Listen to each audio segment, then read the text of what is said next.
I also want to thank Hyla Cass. She's a very fine orthomolecular psychiatrist for her very fine introduction to me. Thank you, Hyla.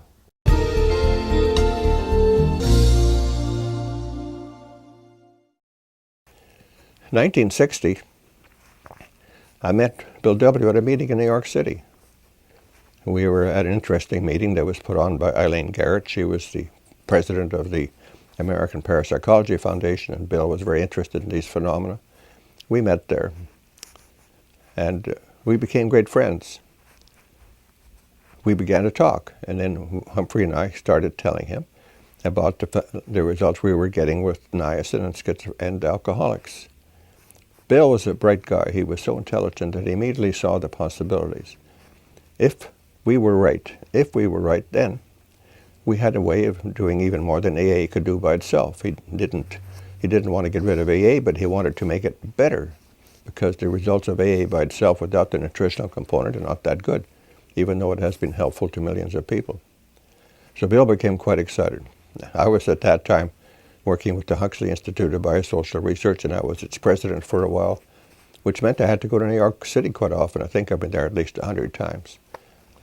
And every time we went, I would meet with Bill. We would have lunch together, we'd spend an evening together, we'd talk together.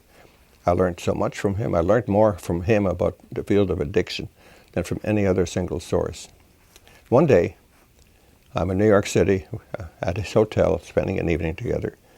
And Bill says, "Abram, I have 30 charts here I want to go over with you." I said, "What?" He said, "Yeah, I've examined 30 of my friends, all members of AA, all highly classed artists and scientists, and actors and actresses, highly qualified people." He said, "I've given them all niacin." And I said, "Well, isn't that great? What happened?" He said, "Well, 10 of them were normal in 1 month. The other 10 were normal the second month." He said, "The third 10 haven't yet recovered." And that was fantastic, because that exactly reproduced what we were seeing at this time in Saskatchewan. So Bill became terribly excited about this. And he also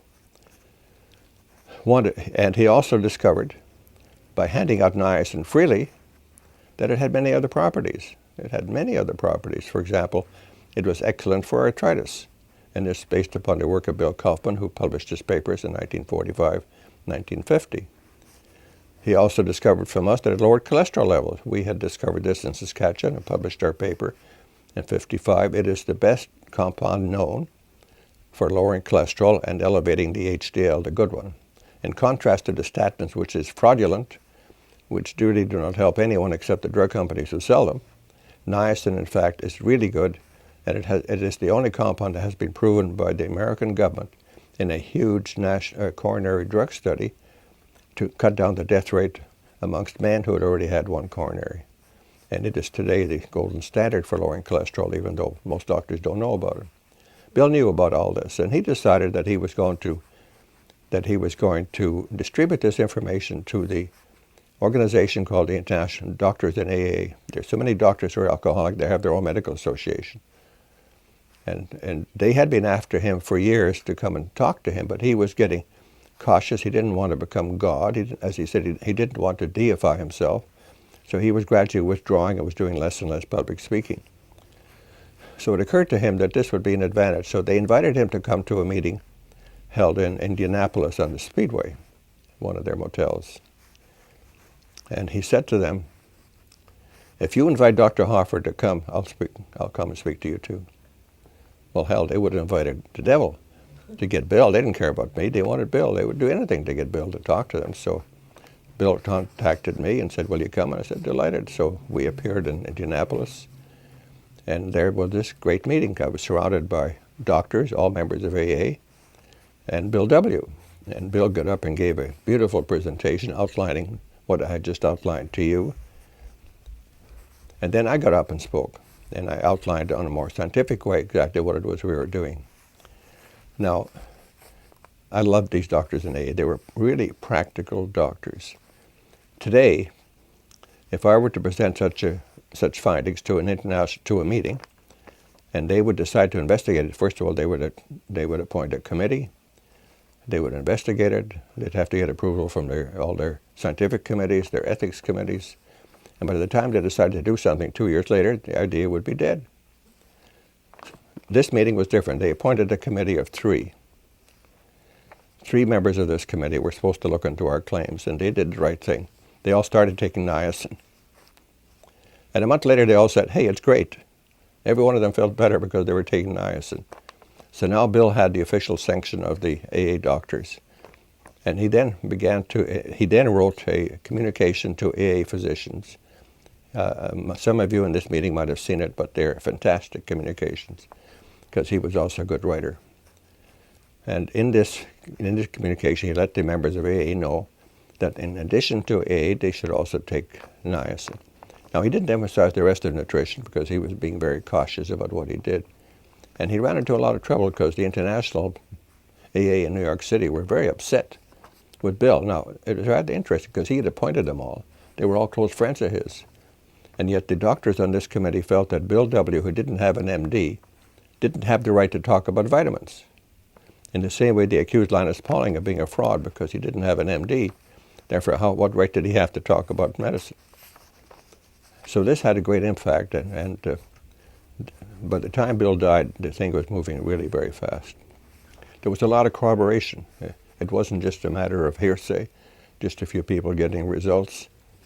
Dr. David Hawkins, who was a psychiatrist on Long Island, a very good friend of mine, he was in charge of a clinic, and he was trained as a psychoanalyst, and they were doing psychoanalysis. But he was very fond of Bill, and he became excited, and we all became very close friends. And he began to treat alcoholics, schizophrenics, with niacin. Now, this is the worst possible group of patients you can have, because as soon as you get their schizophrenia under control, they become psychotic, or they start drinking again. They either are drinking or not drinking. I'll give you an example of a young woman that came to see me in Saskatoon many years ago. Her problem was she was alcoholic. She hated alcohol. She hated being drunk. But she hated worse hearing voices. And she discovered that whenever she drank, the voices went away, and whenever she joined AA, they came back.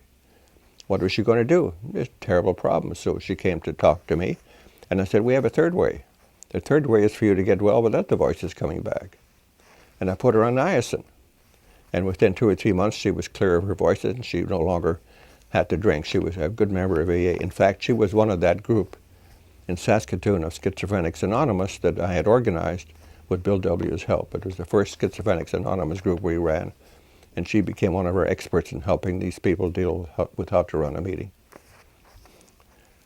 And I think that we have to do what many of the clinics in the States are now beginning to do, and do really well, which is to do a thorough examination of the biochemistry and the metabolism of these alcoholics, addicts, to make the proper change by the addition of the proper diet, take away the foods to which they're allergic. That's very important. Take away sugar. Have them go onto a diet that doesn't make them sick. Encourage them to not drink, not to take drugs. Have them join AA if that's essential.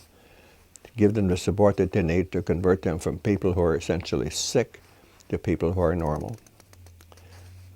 I think this is extremely important. Now, it is for this reason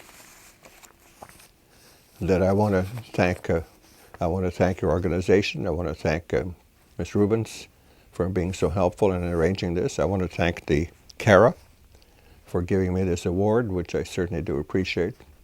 And when next my family comes from Toronto to visit me, I'll be happy to show them this fantastic award. Thank you.